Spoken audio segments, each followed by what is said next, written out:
Welcome to the CMO Spotlight today. Today, I'm here with Beverly Jackson, who is the Vice President of Global Brand and Consumer Marketing for Twitter. Welcome, Beverly. Hi, thank you. Nice to see you. Good to see you too. So I'm so excited to have this conversation with you. You have had a very fascinating career journey, so we want to hear about that. But first, if you'll just tell me briefly what your company does, Twitter, and also what is your role within the company, and then we'll get to your career journey after that.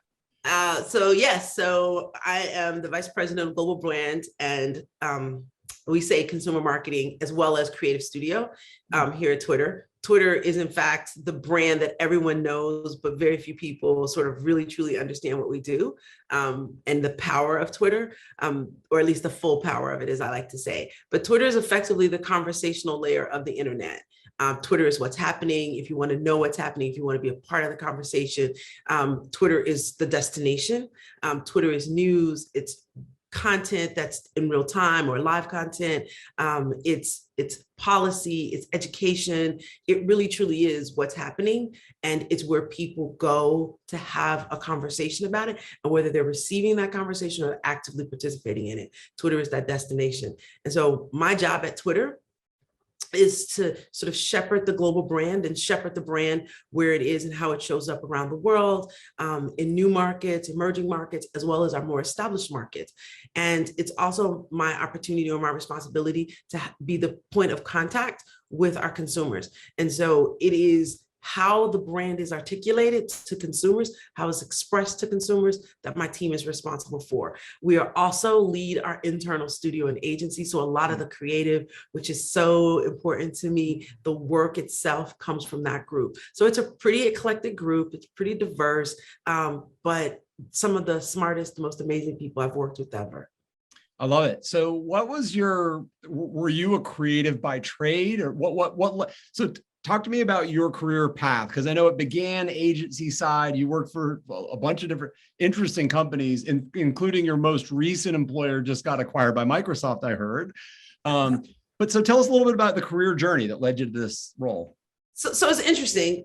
I always think about this as like my third career, right? And so I did some things right out of college that were very different. They were very cause marketing related. They were very sustainability oriented. They were all around sort of like environmental advocacy. And I sort of left that because I really sort of saw this sort of digital thing happening and I wanted to be a part of that. And so I worked at a bunch of agencies, especially in the early days.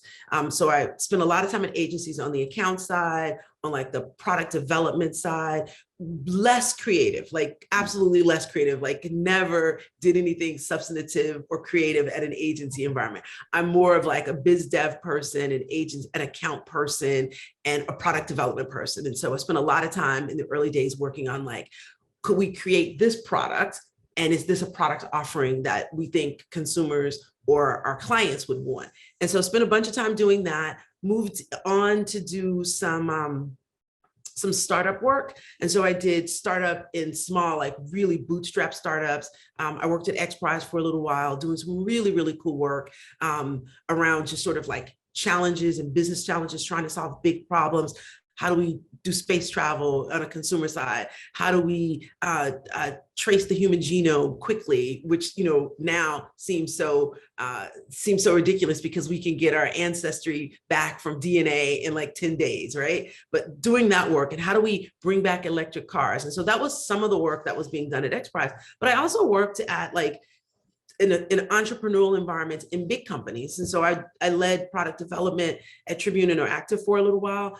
Really interesting because there's such a resource-rich environment. And when you work in a bootstrap startup environment, there are few resources.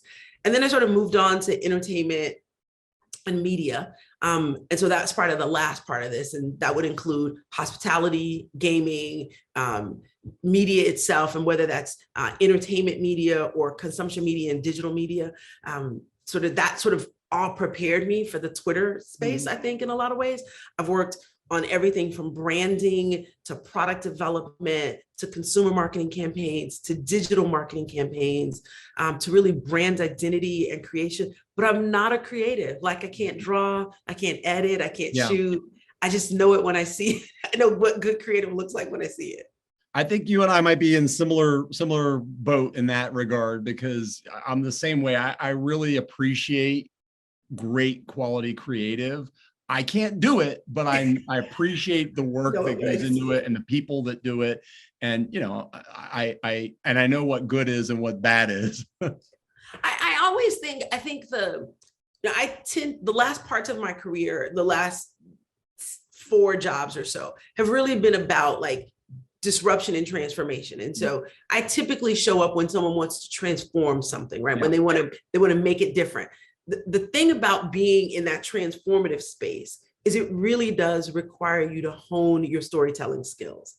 And so you come into an environment and you want to tell a different story, or you want to be someone different, or you want to evolve the brand, or you want to elevate the brand, or you want to pivot, you want to go into a new market, you want to get new customers, you want to obtain new market share, you want to launch a bunch of new products.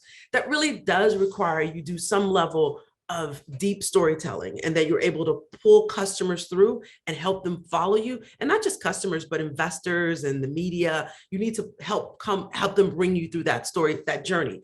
And so I think being a good storyteller and being able to layer great creative on top of that is really helpful. It's just really helpful. 100%. So what's a piece of advice that you either got early in your career that you really appreciated, or what's a piece of advice you might give to somebody who's new in their career that you wish you had received? I think for me, I was verbal at a very early age. So I talk a lot. It seems like I talk a lot, but I actually listen more than I talk.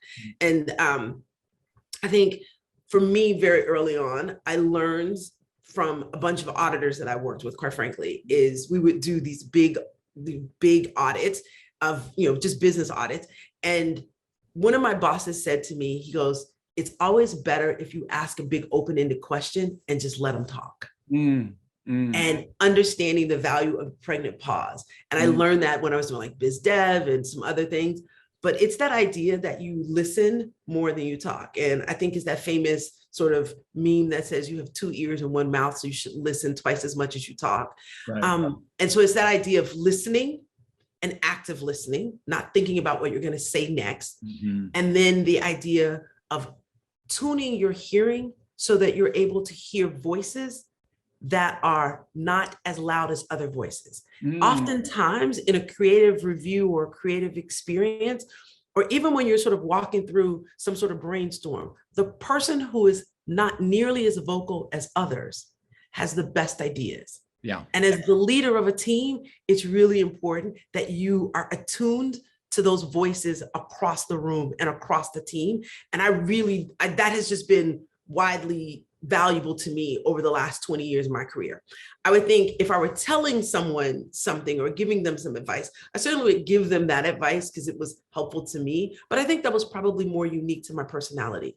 Generally speaking, the advice that I give people is to not be afraid to try something and not be afraid to be the apprentice in the room.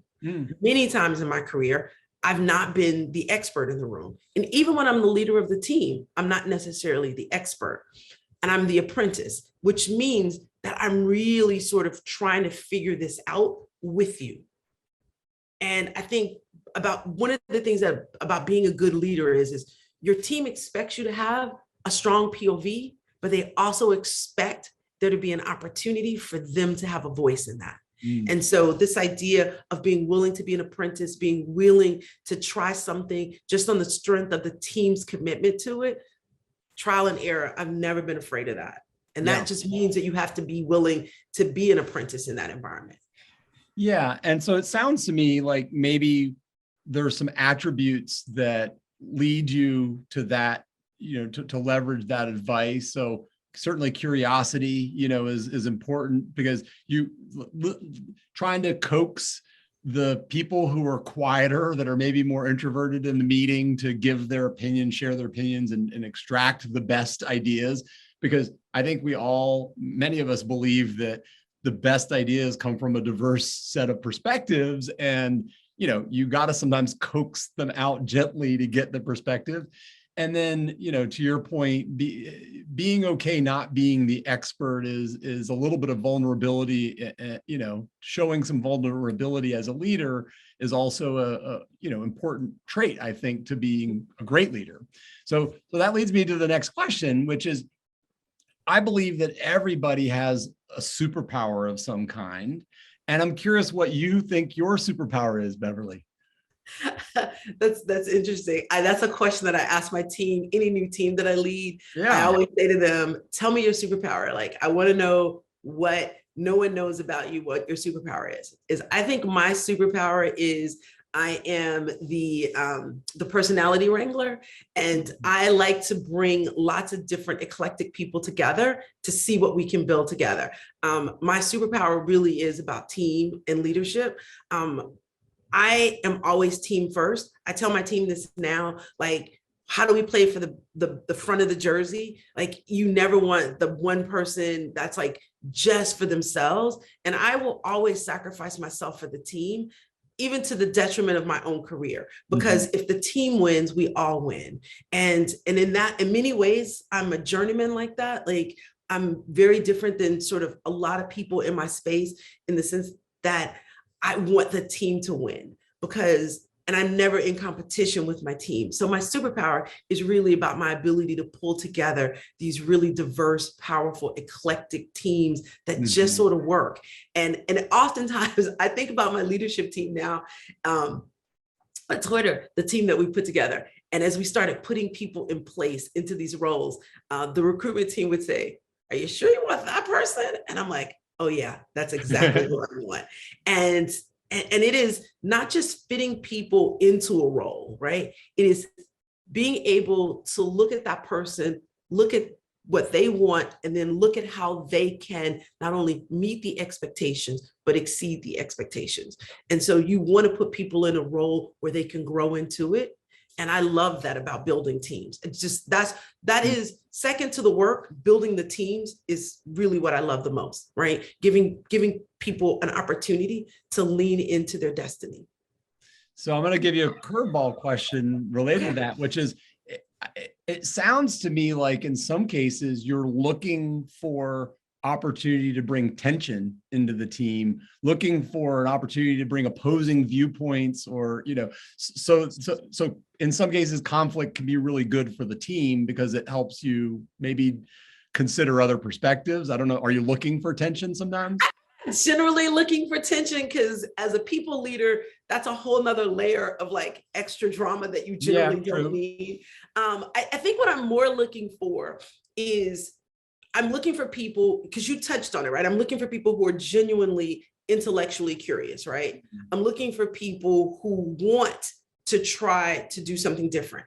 People who are interested in mediocrity, or people who are interested in the status quo, generally are irritated with me, because I'm always like, but what if? And so it's easier if you present those than I having to ask that question, right? The sort of, well, we've already done it that way, or we did it that way before and it didn't work. Well, you didn't do it with me, so let's just try it, right? Yeah. What it does is you get one or two of those wins for the team under their belt, and what effectively starts happening fairly quickly thereafter is they all start to lean against the status quo. They all start to push. And that's when transformation truly happens, is you give them a couple of opportunities to sort of test out where the edges are. And then the work gets better. It gets more dynamic. It starts to get layers to it. The teams begin to push against the status quo. It's not one person pushing now. It's two people or three people. And that is where you get that sort of breakthrough thinking, breakthrough creative, breakthrough marketing, breakthrough sort of brand identity. And that's ultimately what I'm looking for. It's less about friction in the team and more about willing to challenge as a group. Yeah. Right. Yeah. I like it. So I'm curious, I mean, you started this job in the midst of a global pandemic. You maybe haven't been around your team every day, but other than that, around them physically, maybe every day. Other than that, what's the biggest challenge that you're facing as a marketer, I guess, generally, or even at Twitter? I mean, it doesn't have to be specific. Yeah, I mean, So for me, I left MGM after 5, 6 years in the middle of the pandemic, right? Yeah. So like the middle of the pandemic, things were shutting down, and I moved sadly because I didn't want to leave my team. I didn't want to leave my company. I love the work that we did at MGM, but I had this amazing opportunity to go to Activision. What's really interesting is I'd interviewed for the Activision job for 10 months, so well before the pandemic. And I remember doing the interviews for that job all online. So I spent a lot of time in Japan in 2019. And as a result, I was interviewing for the Activision job. And all of that was me in a hotel room in Tokyo, the folks at Activision back in Santa Monica. And so I never got to meet them. And in June 1 of 2020, I took that job. Never met them, never met my team. We did some really cool things together. And I never met them beyond the box on the screen. Wow. on the Never, box. yeah. Never met them. It wasn't until recently that I actually met the person who hired me, like physically got to like touch them and like have a glass of wine with them and like chat in person. It wasn't just back a couple months ago. No. The Twitter experience is very different though, right? Because Twitter is such an intimate, close up experience. Like you've met people on Twitter in person, you're going like, because I follow you on Twitter, because I'm always in your time, like I feel like I know you. So I've been on the platform for so long that it did feel fairly intimate right away. It felt like people knew me. It felt like I knew them. I had been a client of Twitter in multiple iterations. So I was a client of Twitter, a partner at Twitter, whether a content partner or an advertising partner. When I was at the Grammys, I was a partner when I was at Activision, obviously, customer. I was a partner when I was at MGM, at Yahoo. And so everything about this seemed very familiar. I like to tell people that I was on a 12-year interview. And so even though I haven't met most of my team, like I've now met all of my leadership team, right? Because we finally all got vaccinated and then decided to have a 2-day offsite as safely as we could possibly do. And so we all got together for 2 days in December to sort of think about what we wanted in 2022. And it was amazing. And what we did right, like I go back to like my superpower, the thing that I'm really, really good at is finding the right people and bringing them together. Bringing them all in that room together in LA back in December made me realize that people, when you give people an opportunity to create situations that are non-transactional. So we do a lot of meetings that are non-transactional. I just want to know about your life and your family. These are the things that I would ask you if we were together in an office. Like, I want to tell you a funny story. Oftentimes people on my team, we talk on the weekends or we talk after hours, and we don't necessarily talk about work. We just talk about like, what food recipe have you tried out that you got off of the internet and was it any good? And so we're building relationships beyond the Zoom, beyond the Hangout. And those relationships are standing the test of time. And they're in fact what's making it easy for us to work together. Now, the challenge is that's easy for me and my leadership team, but I'm encouraging each of them to do that with their teams. And so that we're pushing this culture down into the organization, at least down into my team, so that we then trust each other. Because it's really hard, that thing that we talked about early on about like building these organizations where people are willing to take a risk and to hear the small voice and give that person space and grace to do the work. That's based on trust. And you don't build trust by just having transactional only relationships. Right. Relationships do matter. When we talk about allowing people to bring their whole selves to their work so that it's not one-dimensional, as you say, and literally one-dimensional in the little box that we're in, talking with each other. But in some ways, I think also pandemic has allowed us a little peek into people's personal lives, because you get to see their cat walk across the desk or the screaming toddler in the corner or whatever. And you get a little glimpse into their personal lives that maybe you wouldn't have gotten if it was just the water cooler conversation. That is true. So I'm going to shift gears a little bit. Setup, our company, are marketing matchmakers, and that often means we're connecting brands and agencies together. But so we don't live on the client side, on the brand side, and we don't live on the agency side. We're kind of in the middle, which gives us, I think, a unique perspective on agency client relationships generally and things like that. We do an annual marketing relationship survey to understand those relationships. So I'm just curious, either at Twitter or even in one of your previous lives, just generally, how do you work with agencies? I know you said you spent a portion of your time on the agency side. Mm-hmm. So my relationship with agencies is long and storied. I am an agency person, and I'm the agency person who has to go out and pitch the agency. I've been on the agency side to deliver what we pitch. You know, I've been on the side of selecting an agency. I've run a couple of internal agencies, which is what I do right now. Yeah. For most instances, that agency relationship, whether it's your internal agency, your external agency, your agency of record, or the co-partnership that exists between your internal agency and your external agency. That relationship, to me, in so many ways, is at the heart and center of the relationship with building brand and delivering on the customer experience and customer journey. Because if it were not for that part of the relationship, one of the things that happens is that we get lost. And so we depend on the agency folks to be sort of the mile markers. Like when you're on a road trip, you're like, wait, where are we in this journey? Where are we going? And you get to the mile marker, you're like, okay, now I have positional awareness. I know where I am. And so the creatives at an agency, and not just the creatives, but like the strategists and the production folks, those folks in that part of the relationship are, in fact, in my mind, the mile markers. They're the people that remind us of where we are in this, so that we are constantly benchmarking the work and evaluating the work. I think the relationship that brands have and that strategy folks have, marketing folks have with either their internal agency or external agency is critically important. And for me, I remember thinking about this at Twitter. I was like, if I can't help influence the work that comes from the agency, oftentimes you are not successful on the marketing side, and you're not successful in a senior marketing relationship. And whether that was at MGM, when I first started MGM, we had like 10 different agencies. They were all over the country. And so every one of the sub brands had a different strategy, had a different persona, had a different set of cohorts. And then oftentimes they were stepping on each other because there wasn't that sort of guidelines or the mile markers, if you will, that you would get from an agency. And so I remember really clearly when we decided that we would walk away from the multi-agency partnership, that we would pool of all of our monies together, and that we would go find us a true partner. And we found that in the team at McCann. And I remember the RFP process, and I remember being on the side where I'm the RFP recipient and the person presenting. And then I remember being on the side where I'm the person deciding.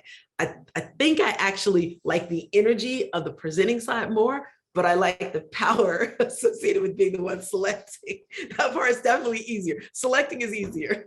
Yeah, well, I've been on both sides too. And we actually occasionally help clients go through that whole process. And it's fascinating to see it from both sides of the table, as you said.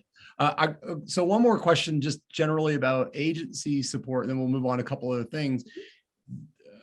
Are there certain functions or disciplines of marketing that you feel are better served by outsourcing to, outside of the organization? And are there certain functions you feel need to be kept in-house? And what are those? So it's interesting. I oftentimes think that like video production and creative, so when you're staying true to an existing creative narrative, I think internal folks just do it better. Their iteration is faster. It just becomes more precise. It's more aligned to sort of goals and objectives really, really quickly. And so I think for speed and sort of depthness of alignment to the goal, internal gets you there. I think where you start to really need the expertise and just sort of the perspective of an outside agency is when you're looking to do something new and different. So if you're looking to launch new products, if you're looking to rebrand, or if you're looking to drive business in a new way, you really do sort of need that outside perspective. Yeah. Because you start to have like groupthink, you start to have like, I call it creative fatigue, where you've like taken the same trope and you've just retreaded, and it's like a set of tires, and they've been retread over and over and over again. And you just can't go on the new journey because those tires aren't going to get you there. So it becomes really important to have that sort of outside perspective. But interesting though, like I've been in environments, I think that there's a weird mix where you can get a hybrid situation where you can get the creative strategic thinking from an external agency to really push you outside of your comfort zone.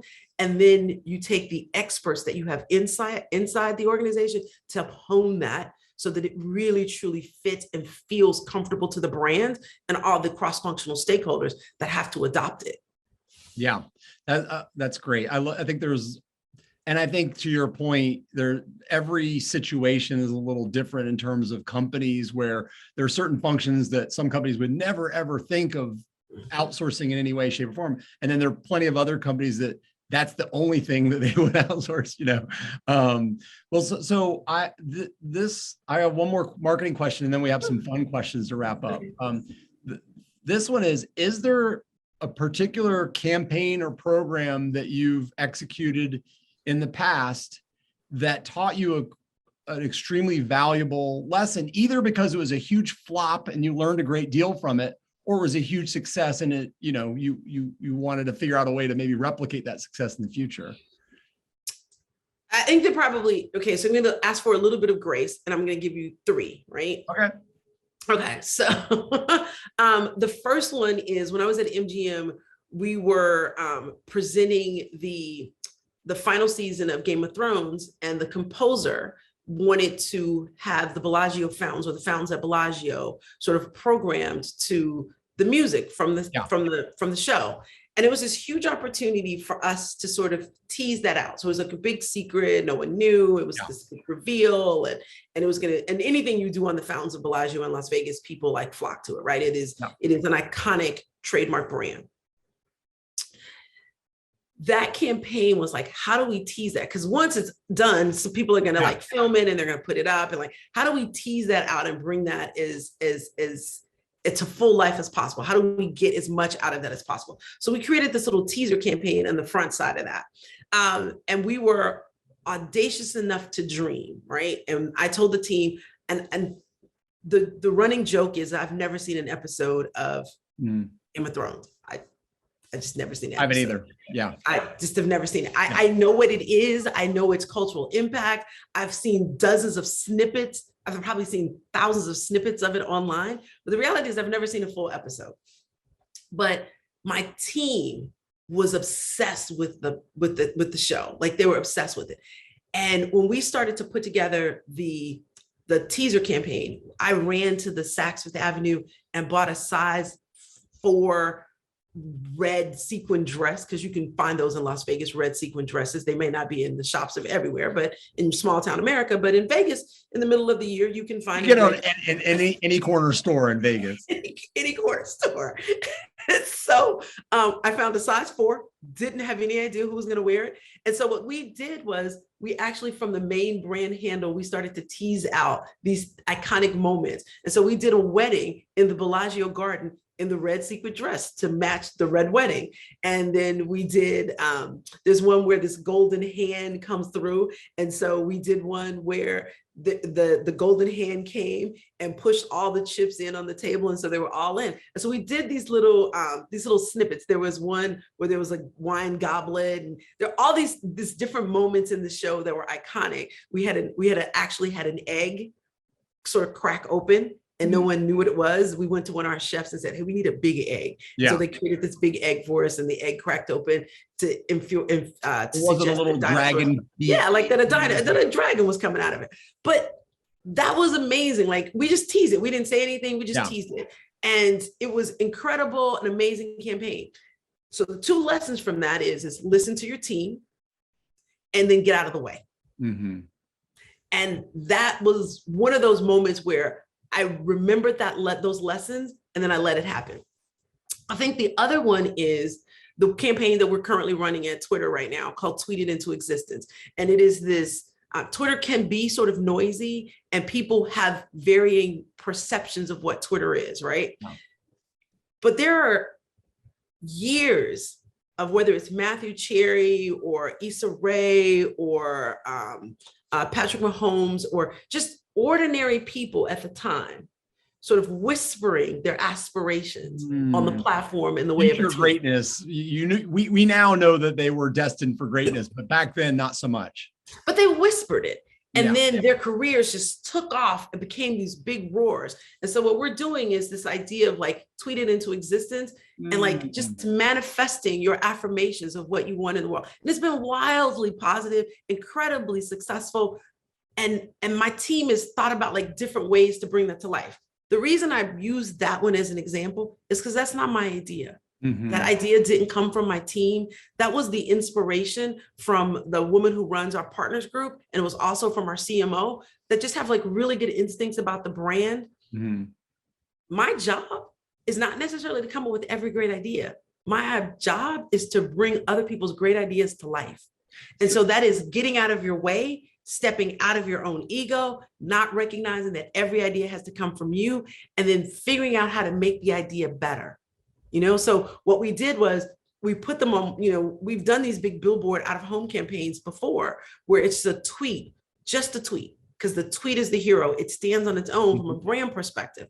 But this particular time, in order to truly tell that manifestation story, we had to take that tweet from back in the day when they were, you know, a bare, you know, a mere whisper. And we had to take that and pair it with an iconic image of them manifesting their dream. And then if you saw the one billboard, that wasn't enough because the story had layers to it. So you had Meg Thee Stallion, her tweet about how she was going to need a team because rap was going to take off for her. You put multiples of those boards, Matthew Cherry, Meg Thee Stallion, Niles, you put Demi Lovato manifesting that she's going to sing at the Super Bowl. You put 7 or 8 of those in Times Square, and now you have a layered story. Absolutely. You then take the boards and you put Meg Thee Stallion's board in her hometown of Houston, driving away from her college, where all the kids or the young people at her college now know that she's one of their most famous recent graduates.